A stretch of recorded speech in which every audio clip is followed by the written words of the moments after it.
Bonsoir à tous. Donc nous allons étudier ce soir une sikha du Rabbi qui nous explique la deuxième Mishnah du troisième chapitre, donc des Maximes des Pères que nous étudions cette semaine. C'est l'enseignement de Rabbi Hanina Sgan HaKohanim, donc Rabbi Hanina l'assistant du Kohen Gadol, qui nous dit Ave mitpalel bishloma shel malchut, qu'il faut prier pour la paix du gouvernement, chez le malemora, parce que sans qu'on ait la crainte du gouvernement, Ishetereu Chaim Blo, les êtres humains, la société, s'entre-dévoreraient vivants. Et sur cette Mishnah, le Rabbi pose plusieurs questions. Donc a priori déjà le sens simple de la Mishnah c'est quoi? C'est qu'a priori nous devons nous efforcer de prier pour le shalom, pour la paix du gouvernement, parce que sans le gouvernement, eh bien la société s'entre-dévorerait vivant. Alors, la première des questions que le Rabbi demande, c'est qu'a priori Pirkei Avot, comme c'est marqué dans la Gemara, c'est celui qui recherche à être pieux devrait appliquer ce qui est enseigné dans Pirkei Avot. Ça signifie quoi?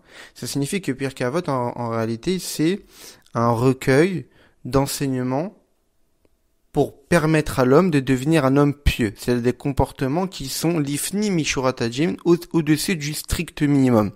Il y a ce que la loi demande à l'homme d'appliquer.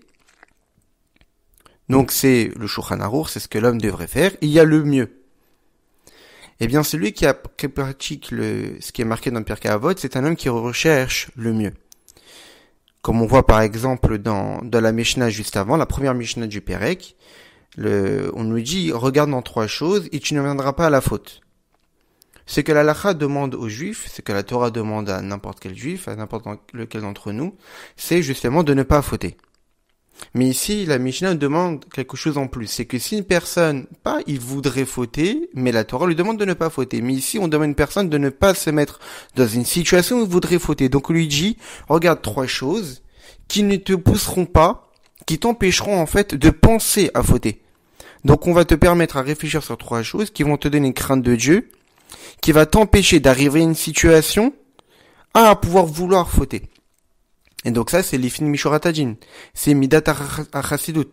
C'est un comportement qui est pieux, que non seulement la personne s'empêche de fauter, mais que la personne s'empêche de rentrer dans une situation où il pourrait fauter. Donc on voit bien qu'a priori, Pirkei Avot, c'est justement un recueil d'enseignements pour permettre à l'homme d'atteindre un niveau supérieur à celui du minimum syndical, entre guillemets, de ce que la Torah requiert. Or ici, l'enseignement de nous dire qu'on doit prier pour la paix du gouvernement, a priori n'a aucun rapport, n'a aucun lien avec un quelconque comportement qui est pieux. Une quelconque attention qui est plus que le minimum. Car bien au contraire, le fait de ne pas tuer autrui, c'est quelque chose qui est extrêmement important dans la Torah, extrêmement grave, et que la Torah elle-même demande à l'homme d'y faire attention et de respecter. Et qu'on n'a pas forcément besoin de Pirkei Avot, on n'a pas forcément besoin de midat chassidut, d'une piété particulière pour ne pas en venir à tuer l'autre. Deuxième question, c'est quoi ce langage de Chaim Blo, de dévorer l'autre vivant? Le langage qui normalement aurait dû être utilisé, c'est de tuer l'autre. Ou de le voler. Pourquoi ici la Torah, la Mishnah utilise un langage nouveau, qui est de Chaim Blo, de dévorer l'autre vivant? Troisième question, on sait que tout ce qui existe dans le monde dépend en réalité du peuple juif. Comme c'est marqué, Ta'olam Natan Belibam, j'ai donné le monde dans leur cœur. C'est-à-dire que c'est le comportement du juif qui va définir en réalité le sens du monde. Donc de là, qu'est-ce qu'on comprend? Que la possibilité que que s'il n'y avait pas eu la crainte du gouvernement, eh bien, les êtres humains s'entre-dévoreraient vivants, existe aussi chez le juif. Et même plus. Que justement, si le juif ne fait pas attention à cette idée de ne pas dévorer l'autre vivant, eh bien l'humanité tout entière rentrerait dans cette catastrophe de vouloir dévorer l'autre vivant. Et ça c'est extrêmement étonnant. Comment c'est possible que un juif, malgré toutes les ordonnances qui sont claires, qui sont mentionnées de la Torah, Mais sans la crainte du gouvernement, on pourrait arriver à ça. C'est-à-dire qu'on a besoin de la crainte du gouvernement pour empêcher un juif de dévorer l'autre vivant. Mais avec la Torah, pourquoi c'est pas suffisant? Avec tout ce qu'Akadosh Baruch Hu nous demande d'appliquer et de respecter dans la Torah, c'est pas suffisant la Torah pour nous empêcher d'en arriver là. On serait obligé d'avoir la crainte du gouvernement pour pouvoir se préserver d'un comportement aussi bas. Surtout qu'on parle d'un juif qui étudie Pirkei Avot, comme on l'a dit. Donc un juif qui cherche à être chassid, qui cherche à être pieux. Eh bien, une personne qui cherche à être mieux que la Torah a besoin de la crainte du gouvernement pour s'empêcher de dévorer l'autre vivant. Et ça, c'est extrêmement étonnant. Donc voilà, le Rabbi nous pose ici 3 questions sur la Mishnah. Donc, première question, c'est où est-ce qu'on voit ici une midat chassidut, de s'empêcher de dévorer l'être vivant. Deuxièmement, pourquoi ce terme de dévorer vivant? Et troisièmement, c'est comment comprendre qu'on pourrait indiquer ça, avertir cela à un juif. A priori, déjà, lorsqu'un juif respecte la Torah, c'est largement suffisant, sans qu'on ait besoin de la crainte du gouvernement. Donc déjà, la première question du Rabbi, c'est quoi? C'est qu'est-ce que vient faire cet enseignement dans Pirkei Avot? A priori, c'est pas midat chassidut. Deuxième question, acceptons que ce soit dans Pirkei Avot. Pourquoi le langage est si particulier? Pourquoi utiliser le langage de dévorer l'autre vivant? Troisième question, acceptons le langage. Mais pour quelle raison? Cet enseignement lui-même n'est pas compréhensible. Pourquoi on aurait besoin de la crainte du gouvernement pour s'éviter un comportement aussi exécrable? À ce point, le juif, même malgré la Torah, est si bas, au point qu'il aurait besoin d'une chose aussi peut-être inutile pour un juif a priori, pour s'empêcher d'avoir un comportement si déplorable. Après, le Rabbi pose une autre question, qui est dans l'ordre des Mishnayot. Parce qu'en réalité, cette Mishnah-là, une deuxième partie, et c'est l'enseignement de Rabbi Hanina ben Teradjon, qui nous dit que 2 personnes qui sont assises ensemble, et qu'il n'y a pas de Torah entre eux, ils ne discutent pas de Torah, alors c'est considéré comme étant Moshav Letzim, comme étant une installation de moqueurs. Et la Mishnah rapporte des versets qui le prouvent. Ensuite, il y a marqué Aval Shneim Sheyosvin, mais 2 personnes qui sont assises ensemble, et qu'ils discutent de Torah.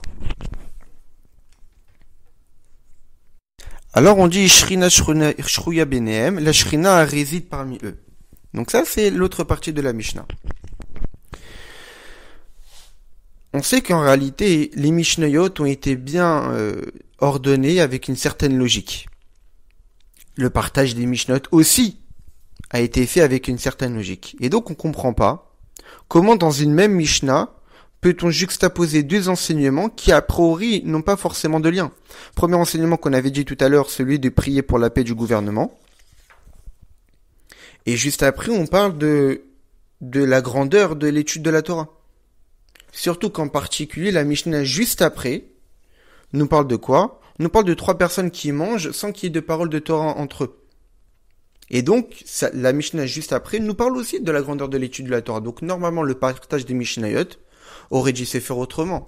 Peut-être la partie de l'enseignement de Rabbi Hanina d'un côté, de prier pour la paix du gouvernement, et ensuite l'enseignement de Rabbi Hanina ben Teradjon avec l'enseignement de la Mishnah d'après, qui les deux parlent de la grandeur de l'étude de la Torah. La première partie parlait de la grandeur de l'étude de la Torah lorsqu'on est à 2, que lorsqu'on étudie ensemble, eh bien en réalité la Shrina réside parmi nous, et l'autre Mishnah, celle d'après, qui nous parle de la nécessité d'avoir des paroles de Torah lorsqu'on mange au moins à 3 ensemble. Et donc c'est ça l'autre question que le Rabbi demande, c'est le partage des Mishnayot. Pourquoi ces 2 enseignements ont été mis dans une seule et même Mishnah? Alors c'est quoi la réponse à toutes ces questions? Comme on l'a dit, étant donné que la Masechet Avot, le traité Avot, le Maxime des Pères, c'est Milé des Chassiduta. Donc ce sont des enseignements, des conseils pour atteindre la piété. C'est-à-dire ce sont des enseignements pour des Bnei Israël, pour des Juifs, qui sont déjà complets, qui font déjà attention à l'étude de la Torah, à la pratique des mitzvot, mais qui ne leur demandent que la piété, faire plus que le minimum. Étudier la Torah, ça relève de l'ordonnance toraïque, la pratique des mitzvot, pareil. Ce juif qui est en train d'étudier la Torah, qui est en train d'étudier Pirkei Avot, il a déjà l'étude de la Torah. Il a déjà la pratique des mitzvot. Et donc il est évident qu'on va pas lui demander de ne pas voler un autre, de ne pas voler autrui. Et encore moins, on va pas lui demander de porter préjudice à la vie d'autrui. Parce que c'est une évidence pour quelqu'un qui étudie la Torah et qui pratique les mitzvot. Donc c'est la raison pour laquelle la Mishnah n'a pas utilisé le langage de tuer l'autre ou de voler l'autre. Mais la Mishnah a utilisé le langage de chaim blo, parce qu'en réalité ici, on ne parle pas de tuer l'autre, on ne parle pas de voler l'autre. Parce qu'il est évident que vu qu'on est dans Pirkei Avot, comme on l'a dit, on ne parle pas de choses qui sont déjà la base de la Torah et des mitzvot. Et une personne qui est en train d'étudier Pirkei Avot, c'est une personne qui cherche une manière de pratique des mitzvot qui est bien plus supérieure au strict minimum. Il cherche la chassidout, il cherche la piété. Et donc en réalité, toute la subtilité de le langage utilisé par la Mishnah, qui est de chaim blo, de dévorer l'autre vivant. Ici, chas v'chalila, c'est pas de toucher la vie d'autrui, ou de toucher les biens d'autrui, mais ici, c'est que la personne recherche d'absorber la vie de l'autre. C'est-à-dire que l'existence et les actions de son ami seront complètement annihilées par son existence propre. Qu'est-ce que ça signifie? Alors, avant de continuer dans la sikha du Rabbi, le Rabbi, dans une note, il dit, comme on peut le voir dans l'enseignement du Maharal de Prague. Le Maharal de Prague, on sait qu'il a fait un commentaire extraordinaire de Pirkei Avot, son livre Derech Chaim. Et sur cette Mishnah, il rapporte l'enseignement des Chachamim dans la Gemara dans Maseret Sanhedrin, qui nous dit que l'homme a été créé unique. On voit que toutes les créatures, lorsque Dieu créa le monde, on voit que toutes les créatures ont été créées multiples. Il n'y a pas qu'une seule poule qui a été créée, il n'y a pas qu'un seul arbre qui a été créé, mais des multitudes d'arbres ont été créés en même temps, des multitudes d'animaux ont été créés en même temps. Mais l'homme, lui, a été créé unique. Non seulement il a été créé unique, mais même le mâle et le féminin ont été créés en un seul et même être. Et la Gemara de nous enseigner pourquoi? Pour nous enseigner que celui qui, chazé shalom, annule, détruit une âme, eh bien c'est comme si qu'il avait détruit le monde. Et celui qui fait maintenir une âme en vie, c'est-à-dire quelqu'un qui sauve une vie, eh bien c'est comme si qu'il avait maintenu le monde. Et donc la Gemara ensuite donne plusieurs enseignements qu'on peut apprendre du fait que l'homme a été créé unique. Et que le Maharal aussi ramène. Donc il semblerait, dit le Maharal, que puisque l'homme a été créé unique, alors celui qui tue un homme, eh bien c'est comme si qu'il avait tué le monde, parce qu'en réalité Adam Arishon était l'origine de toute l'humanité, et donc chaque être humain est comme Adam Arishon, donc de lui peut découler une multitude d'êtres humains, et donc c'est pour cette raison qu'il ne faut pas tuer celui qui tue une personne, eh bien c'est comme si qu'il avait détruit le monde, parce que le monde il tenait sur une seule et même personne. Et à l'inverse, celui qui sauve une personne, c'est comme si qu'il avait sauvé le monde. Mais si la raison est ainsi, alors on a quelques questions. Pourquoi? Ça veut dire quoi? C'est-à-dire que si l'homme n'avait pas été créé unique, cela signifierait que l'homme ne serait pas considéré comme tout le monde. Pourquoi? Parce que s'il y avait deux hommes, alors on verrait que l'humanité tout entière ne découlerait pas que d'une seule et même personne, mais découlerait aussi d'une autre. Et puisque la moitié de l'humanité découlerait aussi d'une autre personne, alors tuer une personne ne voudrait pas dire tuer le monde. Donc ça signifie qu'aujourd'hui, où il n'y a pas qu'une seule personne, nous sommes des millions et des milliards sur Terre. Donc vu que en tuant une personne, c'est pas toute l'humanité qui va découler de lui, c'est seulement une partie de l'humanité. Donc à priori, on pourrait pas dire que tuer une personne aujourd'hui, ça serait comme détruire le monde. Ou, par exemple, tuer une personne âgée, ou tuer une personne stérile, ne voudrait pas dire détruire tout le monde. Donc on comprend pas en réalité la signification de tuer une personne, c'est comme si qu'on avait détruit le monde tout entier. Qu'est-ce que veut dire cet enseignement de nos sages dans la Gemara? Le Maharal nous dit qu'en réalité, l'homme est considéré comme Melech Batartonim, le roi de toute la création. Il y a évidemment la création physique. Pourquoi ? Parce qu'en réalité, on sait très bien qu'un roi, c'est une personne qui regroupe toutes les plus grandes qualités, toutes les grandeurs morales, physiques, qu'on peut retrouver dans un royaume, dans un pays, et que c'est lui qui justement va diriger toute la société. Parce que justement, il regroupe toutes les qualités qu'on ne retrouve pas forcément dans tout le reste du peuple. Et évidemment que l'être humain, l'homme, eh bien on y retrouve des qualités extraordinaires qu'aucune autre créature dans le monde ne possède. Et donc l'homme est considéré comme étant le roi du monde, entre guillemets, dans le sens que c'est lui qui a toutes les grandeurs qu'aucun animal, qu'aucun végétal, évidemment aucun minéral ne pourrait posséder. Et on sait très bien que lorsqu'on parle d'un roi, on parle forcément d'un roi unique, non pas de deux rois. Comme disent les Chachamim dans la Gemara, En shnei melachim mishamshim bekareter echad. Il n'est pas possible que deux rois utilisent une même couronne. Un royaume gouverné par deux rois, le royaume ne peut pas tenir. Lorsqu'on parle d'un roi qui dirige son pays, eh bien forcément on parle d'un roi unique. Et c'est la raison pour laquelle Dieu a fait en sorte que l'homme soit créé unique. Parce que l'homme est le roi du monde et le roi de toute la création. Et c'est pour cette raison que celui qui fait maintenir un homme en vie, c'est comme si qui fait maintenir le monde. Non pas parce qu'en réalité d'un homme va découler toute l'humanité, mais parce que l'homme, il regroupe en lui toutes les qualités qui fait de lui le roi sur toutes les créatures. Et donc même aujourd'hui, cette idée de sauver une vie, c'est comme si qu'on sauvait le monde, parce qu'en réalité un être humain, c'est le roi de toute la création.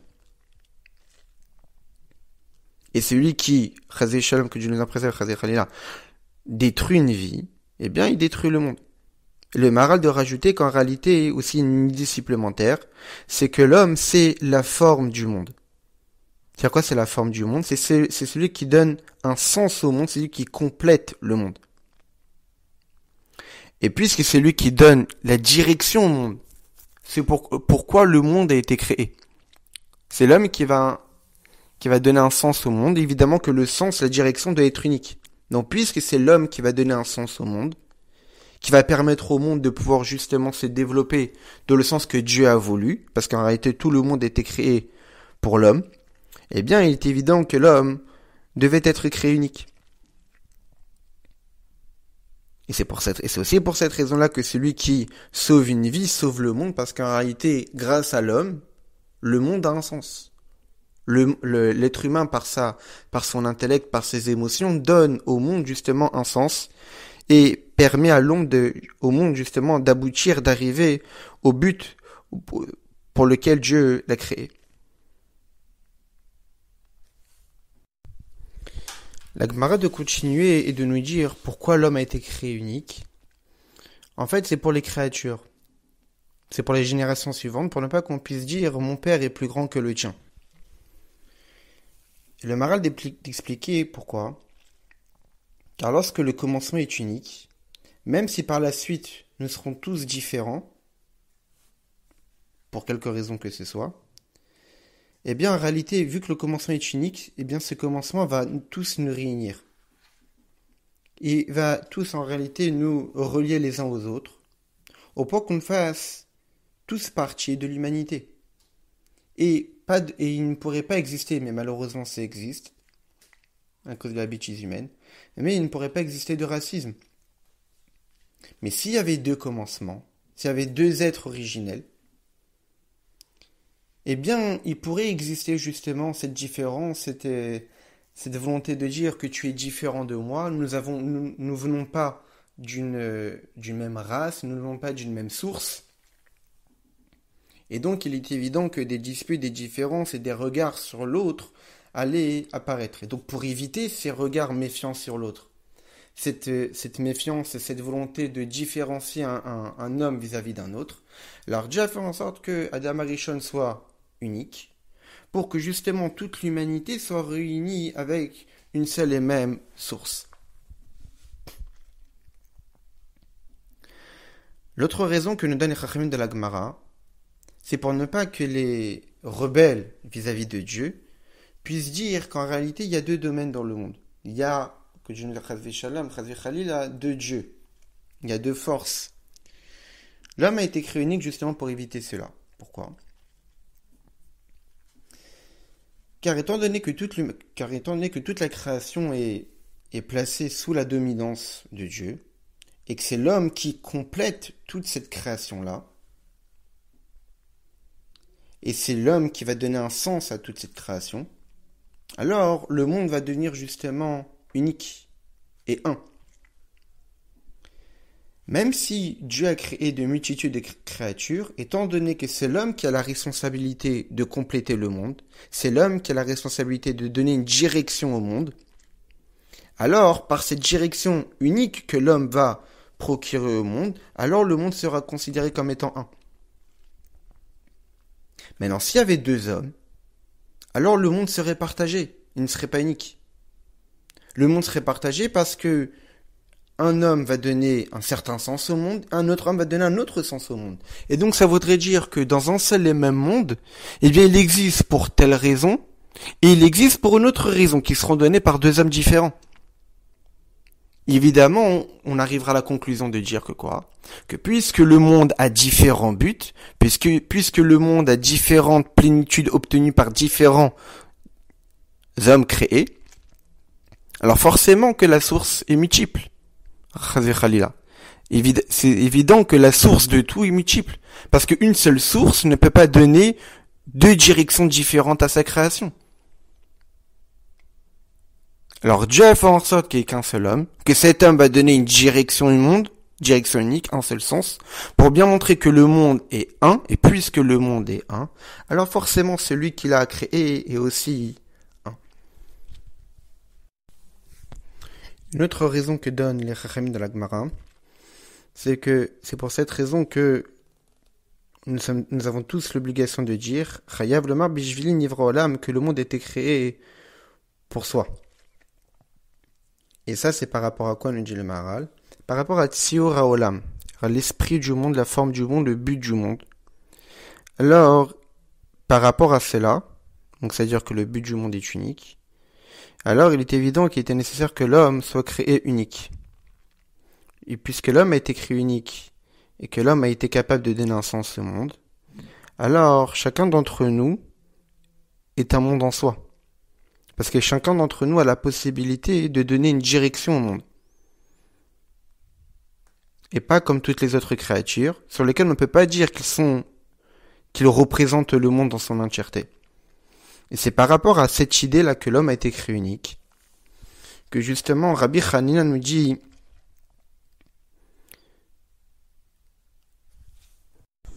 que s'il n'y avait pas la crainte du gouvernement, eh bien, on dévorait les uns, on se dévorait vivant. Pourquoi ? Puisque l'homme représente le monde, c'est tout un monde en soi. Au point que le monde pouvait s'y suffire d'un seul homme, il n'avait pas besoin d'un autre. Alors, s'il n'y a pas la crainte du roi, c'est qui le roi ? Le roi, c'est celui qui réunit toute la société. C'est celui qui réunit tout le pays. Parce que ça, son rôle en tant que roi. C'est de diriger son pays et de donner une direction à son pays, de donner une direction à son royaume, à la société, et donner à tout à chacun sa place. Puisque Dieu a décrété une nature dans le monde, c'est que l'homme soit unique. Et s'il n'y a pas cette crainte du gouvernement, alors l'humanité se dévorerait vivant. Pourquoi ? Parce que tout homme peut dire, pour moi le monde a été créé. Et le monde peut se suffire de moi seul. Parce qu'en réalité, je suis capable de donner un sens au monde, je suis capable de donner une direction au monde. La preuve, l'homme a été créé unique. Alors j'ai pas forcément besoin de l'autre. La vie de l'autre peut être annihilée à la mienne parce que le monde peut se suffire de moi seul. C'est pour cette raison que ici, Rabbi Hanina nous dit il faut prier pour la paix du gouvernement, parce que sans la crainte du gouvernement, qui réunit les hommes, qui réunit les individualités et donne à tout à chacun en réalité son rôle à jouer dans la société, la mission qu'il a à jouer dans sa société. Et qu'en réalité, c'est à travers le roi que chacun comprend que nous sommes tous complémentaires et que nous ne pouvons pas nous suffire à nous-mêmes. Et s'il n'y avait pas ça, s'il n'y avait pas ce gouvernement, s'il n'y avait pas ce roi, alors, Kol Echad Bolea El Reu Chaim, chacun dévorait l'autre vivant. Car tout à chacun est tout le monde.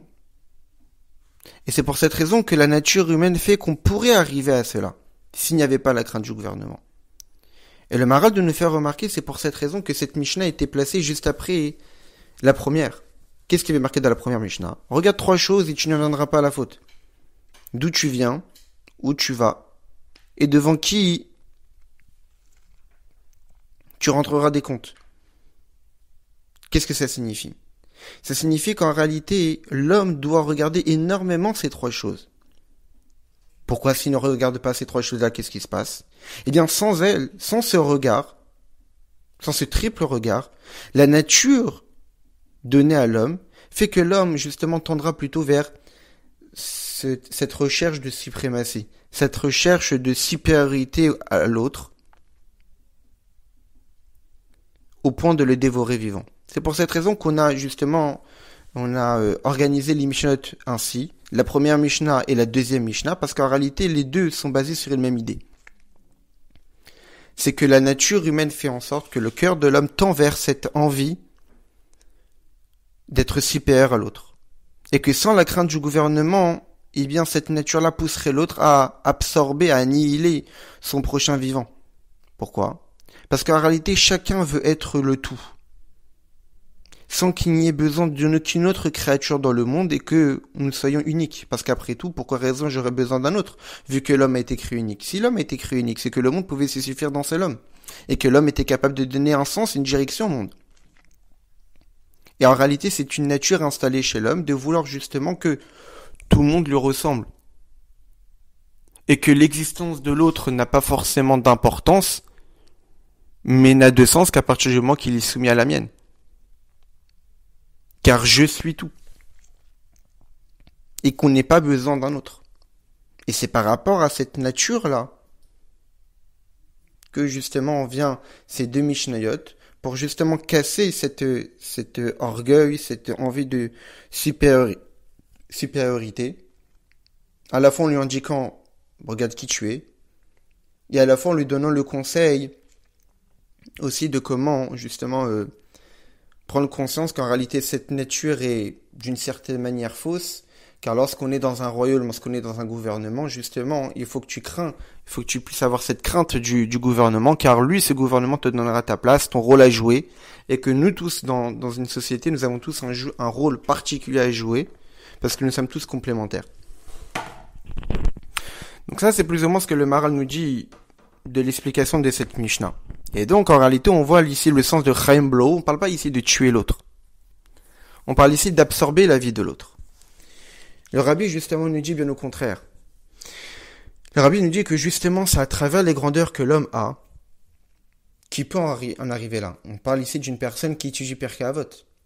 Donc, on parle ici d'une personne qui étudie la Torah complètement. On parle d'une personne qui pratique les mitzvot. Et donc, d'un côté, on a quelqu'un qui étudie la Torah, qui pratique les mitzvot. Mais de l'autre côté, il voit les gens autour de lui. Il voit quoi? Il voit des gens qui, a priori, ont plein de défauts. Des gens simples qui ne connaissent pas la Torah. Des personnes même qui ne font pas attention à la pratique des mitzvot. Et donc lui, lorsqu'il regarde les gens qui sont autour de lui, il s'est dit, moi j'étudie la Torah, moi je pratique les mitzvot. Et plein de personnes autour de moi n'ont pas ces grandeurs, n'ont pas ces qualités. Alors il pourrait arriver à la conclusion que ces personnes-là se doivent d'être soumis à moi. Et même plus que cela, c'est un mérite, une grandeur pour eux que je les annule leur existence, parce qu'a priori, vu comment ils gèrent leur vie, ils ne vont même pas étudier la Torah, ils ne connaissent même pas la Torah, ils ne pratiquent même pas les mitzvot. Alors peut-être ça vaut la peine que j'absorbe leur vie, que c'est moi qui vais les diriger, c'est moi qui vais leur indiquer quoi faire, Parce qu'en réalité, moi je possède des grandeurs que eux n'ont pas. Et donc, ça vaut le coup que j'absorbe leur vie, que leur existence soit soumise à la mienne. Et donc, pour éviter ce ressenti, ce comportement-là, eh bien, il ne suffit pas une explication logique. Parce que bien au contraire, c'est avec un sechel amici, avec un regard intellectuel véritable, qu'on peut en arriver là. Ici, on ne parle pas d'une personne qui est folle. Ce n'est pas un rachat, ce n'est pas un orgueilleux, Chazé Shalom. On parle de quelqu'un qui, en fin de compte, il est grand dans la Torah. Il est grand dans la pratique des mitzvot. Mais en même temps, il voit que Réhéou, que les gens qui sont proches de lui, sont loin de ce niveau. Et donc, le compte-rendu qu'il est en train de faire est basé sur la Torah. Il est basé sur sa connaissance, il est basé sur sa pratique de Torah et Mitzvot. Et même plus, lorsqu'il peut arriver à la conclusion qu'en réalité, l'autre a besoin de mon étude, l'autre a besoin de mes enseignements, l'autre a besoin de ma pratique des Mitzvot. Donc, vu que l'autre a besoin de moi, et que l'autre n'est pas de mon niveau, alors peut-être que ça vaut la peine que j'absorbe sa vie, que sa vie soit totalement annulée à la mienne et que je le soumets à mon existence. Alors sur ça, justement, même si on lui explique qu'il doit se comporter autrement, eh bien, il ne pourra pas forcément se libérer de cette conclusion. Que l'autre se doit d'être annulé et d'être absorbé à son existence. Parce que toutes les explications ne pourront pas forcément contrecarrer les arguments qu'il a, qui ne sont pas des arguments basés sur un orgueil ou basés sur un mauvais comportement, ce sont des arguments qui sont basés sur son étude de la Torah, des arguments qui sont basés sur la pratique des mitzvot.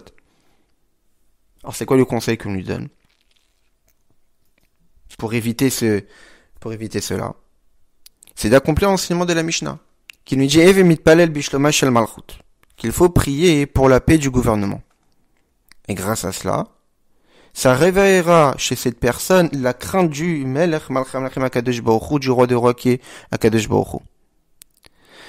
Et ce sentiment-là, cette crainte-là, aura la force, justement, de ne pas se considérer comme plus élevé que l'autre. Ici, on parle d'une crainte, pas seulement une crainte basée sur une connaissance, mais une crainte qui doit être ressentie. Le ressenti de cette crainte va faire en sorte que je ne peux pas me permettre de me sentir au-dessus des autres.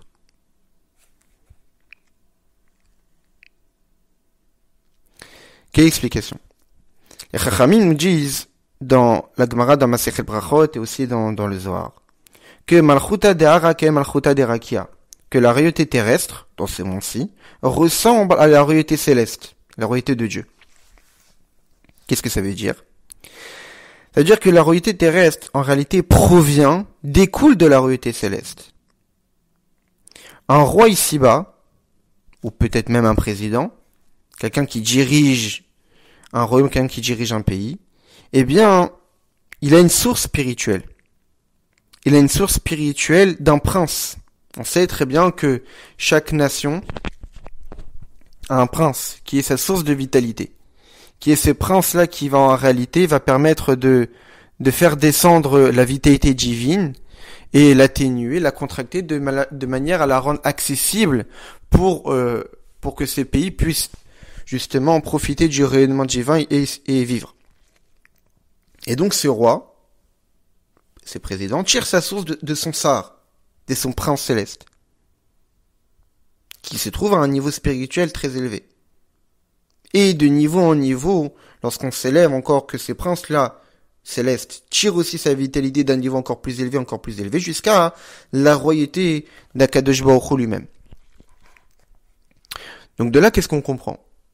On comprend que lorsque Shloma Shel Malchut, que lorsque se maintient la paix dans le royaume, la paix dans le gouvernement, que la domination que le gouvernement a ici-bas est complète, quelle en est la raison, quelle en est la cause véritable, c'est parce que la royauté terrestre, dans la royauté terrestre, se dévoile sa source, la royauté céleste, qui est la royauté de Dieu, qui est avec force. Donc lorsqu'il y a un gouvernement dont on ressent la crainte de ce gouvernement, Eh bien, ce ressenti de crainte découle en fait qu'à travers ce gouvernement se dévoile la royauté d'Akadosh Baruch Hu. Et donc, lorsqu'un juif se trouve Madrega dans un niveau où il peut rechercher la piété.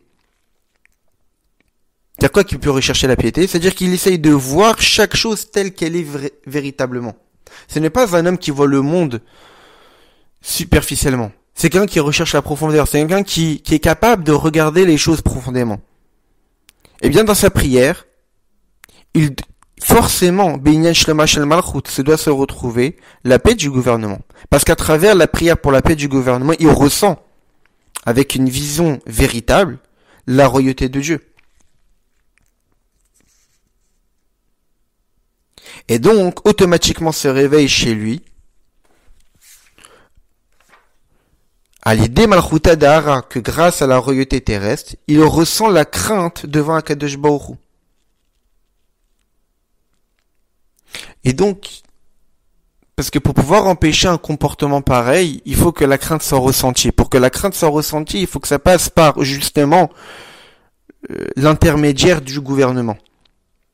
Vu qu'on parle ici de personnes physiques, alors ces êtres physiques vont permettre justement de faire en sorte que la crainte soit ressentie. Et cette crainte ressentie, en réalité, évidemment qu'une personne recherche la profondeur et recherche la vérité, saura que cette crainte ressentie n'est pas seulement vis-à-vis d'un gouvernement physique, mais en réalité vis-à-vis d'Akadosh Baruch Hu. Et cette crainte de Dieu va justement lui faire comprendre, de faire taire ce sentiment de supériorité, de grandeur vis-à-vis d'un autre. Parce que lorsqu'on parle de la royauté de Dieu, Achav Omaj Vekatan Vegadol, Dieu lui met tous au même niveau.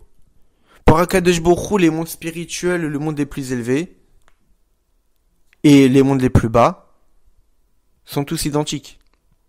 Pour Akadosh Baruch Hu, une grande personne, une petite personne sont tous identiques. Quand est-ce qu'on a cette idée de hiérarchie, de différence?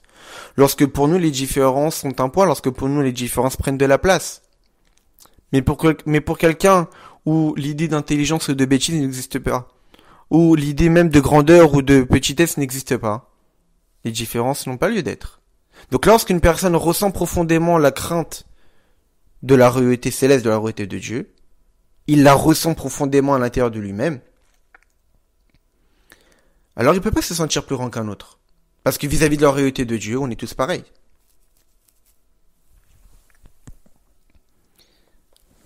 Agadol chez Bagdolim, le plus grand des grands, ne prend pas de place, prend autant de place que le Katan chez Baktanim. Par exemple, comme on peut voir en mathématiques. En mathématiques, 1 ou 1 million sont exactement équivalents vis-à-vis de l'infini. L'infini divisé par 2 ou l'infini divisé par 1 milliard, ça reste l'infini. Parce que par rapport à l'infini, 1 et 1 milliard sont équivalents. Donc lorsqu'une personne ressent l'infini, et qu'il a pu ressentir cet infini, il a pu ressentir cette crainte de Dieu à travers la crainte que pouvait délivrer le gouvernement, le roi, eh bien, justement, il peut arriver à la conclusion qu'il n'a pas à se sentir supérieur aux autres. On raconte que l'Admor Azaken, lorsqu'il était en prison, et que, une fois, l'un des geôliers avait conseillé au tsar,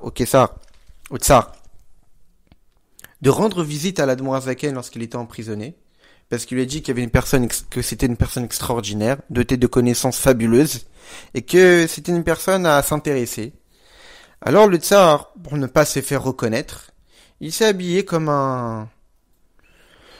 une personne lambda.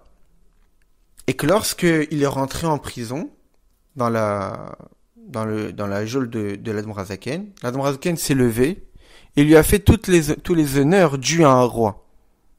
Et le tsar de lui dire, mais toujours dans son rôle, mais pour quelle raison vous me faites ces honneurs-là? Je sais qu'une personne normale, rien de particulier.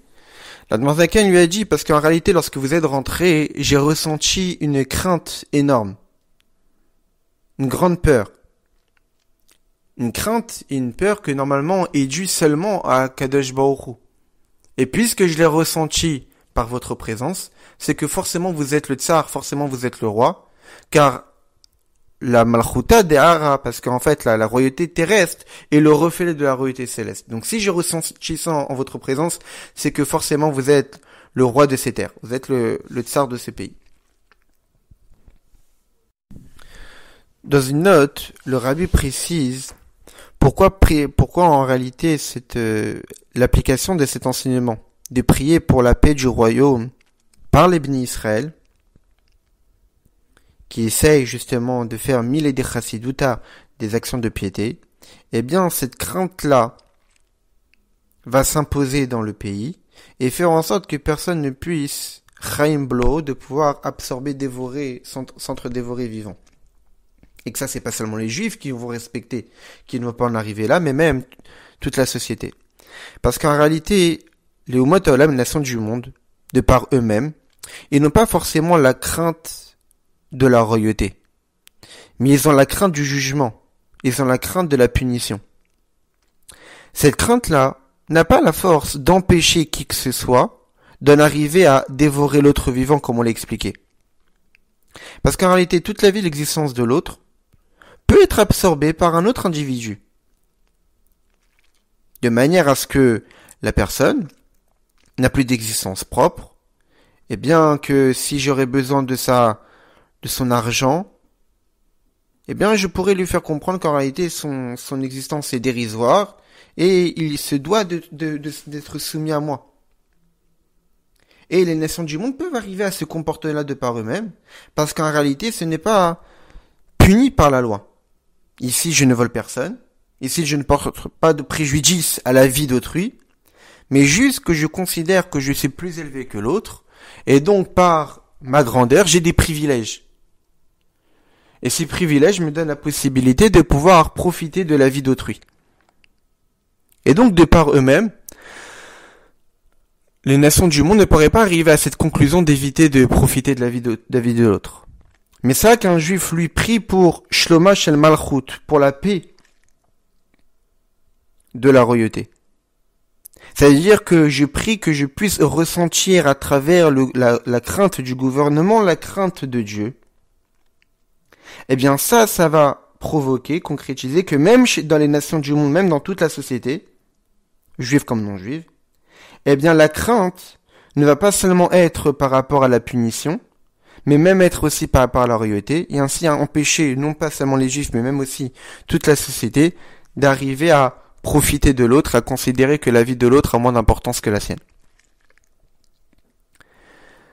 Seulement le Yetzer Hara, c'est un Ouman, c'est un artisan, c'est un expert dans son travail, de vouloir faire chuter l'homme et de le détourner du droit chemin. Et donc, parfois il ne sera pas suffisant de se suffire de nos propres capacités, de réfléchir sur Shloma Shel Malchut, la paix de la royauté. Donc, c'est-à-dire quoi la paix? De faire une symbiose entre la royauté terrestre et la royauté céleste, d'y comprendre, d'y réfléchir et essayer de la saisir intellectuellement. Car il est possible qu'avec le temps, cette réflexion-là n'a plus d'effet. À cause des séductions du Yetzer Hara. Au point que cette crainte s'affaiblisse, et même s'annule totalement. C'est pour cette raison qu'en réalité, dans la Mishnah, Rabbi Hanina ne nous dit pas réfléchis à la paix du royaume, mais prie pour elle. Ne te suffit pas, ne compte pas sur ta réflexion personnelle. Mais tu as l'obligation de prier. De prier, c'est-à-dire de demander à Kadosh Baruch Hu de t'aider, qu'avec sa bonté, de te faire une bonté gratuite. Parce qu'en réalité, sans l'aide de Dieu, nous ne sommes capables de rien.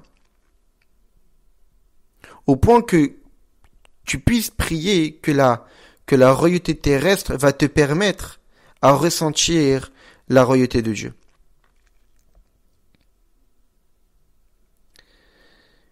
Et de là, en réalité, on voit le lien entre le début de la Mishnah, le premier enseignement de la Mishnah et le deuxième enseignement de la Mishnah. Le deuxième enseignement de la Mishnah nous dit quoi? Il nous dit que deux personnes qui sont assis ensemble et ils n'ont pas de parole de Torah. Parce qu'en réalité, la preuve véritable que l'homme se trouve dans une stature de milliers de chassiduta, c'est-à-dire c'est quelqu'un qui a atteint la chassidut, un comportement pieux, c'est que après avoir étudié la Torah comme il faut, et après avoir fait attention à la pratique des mitzvot, il a aussi annulé son sentiment de supériorité, sa ga'ava, son orgueil vis-à-vis de l'autre. Comme on en a la preuve, c'est que même dans son étude de la Torah, elle se fait de manière à ce que shnaim sheyojvin, 2 personnes sont assises ici. Quelle est la signification? L'essence de l'existence de ceux qui étudient la Torah, c'est son étude. Quelqu'un qui étudie la Torah, son essence, toute sa vie, c'est son étude. Tous les autres sujets sont dérisoires, sont secondaires. Comme c'est marqué dans le verset, un homme ne doit pas louer sa sagesse. Un fort ne doit pas louer sa force. Un riche ne doit pas louer sa richesse. Car en réalité, la sagesse, la force et la richesse sont des choses qui évoluent avec le temps. Mais qui mbezot italel, mais c'est par ça qu'il faut louer. C'est askel via ouchi, le fait de me connaître. La Torah, elle, est quelque chose d'éternel. Kem chayenu ve'orech yaminu. La Torah, c'est celle qui nous fait vivre et qui nous rallonge la vie. Comme disent les enseignements de nos maîtres, délaisse tous les autres travaux du monde. Mais je n'enseignerai à mon fils que la Torah. Puisque la Torah, c'est quoi? C'est l'essence véritable de celui qui s'investit en elle. On comprend que l'annulation de soi est mesurée en fonction de l'annulation qui existe lorsque la personne étudie. Puisque toute l'existence de la personne, c'est son étude, alors où est-ce qu'on verra le signe d'une humilité? Où est-ce qu'on verra le signe d'une annulation de soi? C'est comment il étudie. Puisqu'en réalité, son étude, c'est toute sa vie. Donc, où est-ce qu'on verra qu'il est capable de s'écraser, qu'une personne est capable de se soumettre, qu'une personne est capable d'avoir une certaine humilité, d'avoir toute absence d'orgueil, de ressenti de supériorité, de suprématie vis-à-vis de l'autre, comme on l'explique depuis le début? Le signe qui nous permettra de le voir, c'est comment la personne étudie. Et ça, l'idée, shnaim shiojvin, 2 personnes qui sont assises. Tout le temps qu'une personne étudie, eh bien, une personne va considérer que lui est assis en train d'étudier la Torah. Moi, je suis le chacham. Moi, je m'investis à faire des chidushim dans la Torah. Mais son étude de la Torah n'est pas de manière à shnaim shiojvin, il y a 2 personnes qui sont assises ensemble. 2 personnes qui sont assises au même niveau. Dans la même mesure. Mais une personne va se considérer comme étant le Rosh Yeshiva. Moi, je suis celui qui connaît. Et l'autre va être comme l'élève. Et va savoir à quel rang d'élève la personne le considère. Mais lorsqu'une personne est vraiment battelle, lorsqu'une personne est vraiment annulée, alors là, son étude avec son ami ne s'est pas fait comme je suis celui qui connaît et je vais te l'apprendre. Mais on verra que son étude est plutôt comme shnaim shiojvin, 2 personnes qui sont assises. Ensemble. Sans aucun ressenti de supériorité vis-à-vis de l'autre. Sans aucune envie de montrer que toi tu ne connais pas et moi je connais, je vais te l'apprendre. Nous sommes 2 personnes assises. Et là, à ce moment-là, la shrina va résider. C'est quoi la shrina? C'est le dévoilement de la réalité de Dieu. Comme on l'a dit depuis tout à l'heure. Quand est-ce qu'on dévoile la royauté de Dieu? Quand est-ce qu'on voit que la personne a ressenti la royauté céleste? Ça veut dire qu'il arrivait à ne pas considérer que l'autre comme étant insignifiant et que je vais absorber sa vie. Ou est-ce qu'on a ce signe distinctif qui montre que la personne est arrivée à cette milé de chassiduta, à cette piété-là, comment il étudie avec son ami? S'il étudie avec son ami de manière à montrer que je suis moi le Rosh Yeshiva, je suis celui qui connaît et toi tu connais pas, tu vas être considéré comme étant mon élève. Alors ça prouve qu'il a encore ce sentiment de grandeur, de supériorité vis-à-vis de l'autre. Mais lorsqu'il y a shnaim shiojvin, 2 personnes qui sont assises au même niveau, pas un qui se considère comme étant plus élevé que l'autre. On a tous à apprendre de l'autre. Nous sommes tous des élèves identiques au même niveau. Alors là, si on dit shrina shruya benem, la shrina réside parmi eux parce qu'en réalité, là, c'est un dévoilement. Là, on montre quand la royauté céleste a bien été ressentie, parce qu'on voit que aucune hiérarchie est mise en avant.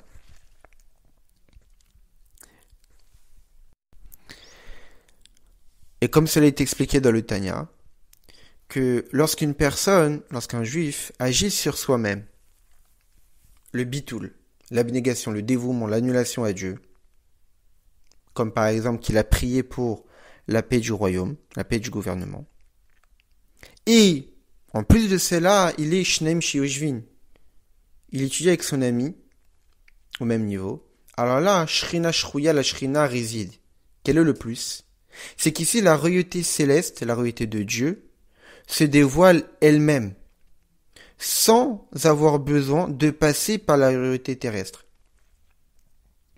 Là, à ce moment-là, la crainte et l'annulation est totale pour Dieu, comme elle découle directement de Dieu lui-même. Donc en réalité, c'est non seulement un dévoilement d'un ressenti de royauté céleste, mais c'est même une étape plus élevée, supplémentaire, qui fait qu'il y ait Shrina Shrouya, la Shrina réside. Pas seulement un passage de la royauté céleste à travers la royauté terrestre, mais c'est la royauté céleste elle-même qui réside chez ces juifs, qui a adopté un comportement d'humilité et d'égalité vis-à-vis de son entourage. Et le rabbi de finir qu'en réalité, à travers tout ce qu'on vient de dire, on peut comprendre le langage de la Mishnah et le verset rapporté. Le verset qui est rapporté, c'est Az nidberu yire Hashem ishel reu v'yakshav Hashem v'yishma v'katev sefer zikaron lefanav l'ire Hashem l'choshve shemo. Cependant, ceux qui craignent Dieu s'exhortent mutuellement. Hashem écouta et entendit. Et un registre de souvenirs fut dressé devant lui en faveur de ceux qui craignent Hashem et qui respectent son nom. Donc ça, c'est le verset qui est rapporté pour prouver cet enseignement. Et a priori, étant donné qu'ici on parle de deux personnes qui sont assises et qu'il y a la Torah parmi eux, pourquoi on les appelle des Yireh Hashem, ceux qui craignent Dieu? Pour quelle raison on les appelle avec ce qualificatif ici? On parle de personnes qui étudient la Torah. On ne parle pas ici de crainte de Dieu. Mais c'est ça que le verset vient expliquer. Pourquoi il y a entre eux, Benehem, entre des paroles de Torah, ça fait en sorte que la Shrina réside parmi eux. C'est parce que leur dialogue, leur discussion se fait de manière de Yireh Hashem, ceux qui craignent Dieu. La crainte du roi des rois d'Akadosh Baruch Hu existe chez eux par le fait qu'ils aient prié pour la royauté céleste ou pour d'autres raisons. Et cette crainte de Dieu est dévoilée et ressentie au point que leur manière d'étudier la Torah est le résultat du fait que ce sont des Yireh Hashem. Yireh Hashem ishel reu. Ceux qui craignent Dieu ensemble. Tout le contraire de ish et reu chemblo, tout le contraire de ceux qui essaient d'absorber la vie de l'autre. Et donc, par le biais de leur étude, ils arrivent à être choshve shemo. C'est-à-dire le ressenti que toute la Torah, c'est le nom d'Akadosh Baruch Hu, ça veut dire avoir une union parfaite avec Akadosh Baruch Hu. Donc c'est pour cette raison qu'on les appelle des Yireh Hashem, parce qu'en réalité, le fait que dans leur étude, et leur étude fait en sorte que la Shrina réside parmi eux, parce que ça découle du fait que ce sont des personnes qui craignent Akadosh Baruch Hu. Et cette crainte de Dieu les a poussés à ne pas considérer l'autre comme étant inférieur, ne pas considérer l'autre comme ayant une vie dérisoire et secondaire. Et donc, à se considérer comme étant tous égaux. Et donc, Shnaim chez nous sommes deux personnes en train d'étudier, en considérant la vie de l'autre, en considérant la réflexion de l'autre, et sans se considérer comme étant supérieur. Donc voilà l'explication de la Mishnah, de la deuxième Mishnah du 3e chapitre de Pirkei Avot, qui nous enseigne qu'en réalité, malgré toutes les grandeurs qu'un homme peut posséder, malgré toutes les qualités qu'un homme peut avoir, et que des gens doivent avoir conscience que toutes les grandeurs, toutes les qualités sont des cadeaux de Dieu, Mais malgré tout cela, on ne doit pas considérer que ceux qui ne possèdent pas ces qualités-là, que ceux qui ne possèdent pas ces grandeurs-là, sont forcément inférieurs aux secondaires, où leur vie est dérisoire, et donc nous pouvons profiter de leur vie pour pour nos propres besoins. Toute vie est importante, chacun a un rôle à jouer, nous sommes tous complémentaires, certes nous avons tous une singularité, nous avons tous une particularité qui nous rend uniques, l'homme a été créé unique parce que nous sommes tous uniques, mais cette unicité ne nous pousse pas à croire que l'autre a une vie qui n'est pas utile, mais ça nous pousse à croire que nous avons tous une singularité. Et donc l'autre aussi a une singularité. L'autre aussi a une particularité qui fait qu'il est une personne unique. Et que moi tout seul, je ne pourrais pas faire ce qu'il faut parce qu'en réalité l'autre a quelque chose que je n'ai pas. La preuve, il est unique. Et donc c'est l'un des enseignements qu'on doit tirer. C'est que nous ne devons pas avoir un comportement orgueilleux, ne veut pas considérer que notre vie a plus de valeur que celle d'un autre. Et que l'un des meilleurs moyens de prouver cela, c'est dans notre manière d'étudier la Torah. Que lorsqu'on étudie la Torah avec un autre, on ne doit pas se dire que je suis là. Certes, peut-être que entre les deux, il y a peut-être une personne qui a plus de connaissances qu'un autre. Mais pour autant, on ne doit pas le faire ressentir, on ne doit pas le montrer. On doit plutôt, lorsqu'on étudie avec une chavruta, étudier avec un ami, on doit se dire que nous sommes tous au même piédestal, nous sommes tous là pour connaître Akadosh Baruch Hu, pour s'attacher à lui, et que nous avons tous des choses à apprendre de l'autre, et c'est seulement de cette manière-là qu'il peut avoir Shrina Shruya, que Akadosh Baruch Hu peut résider parmi nous.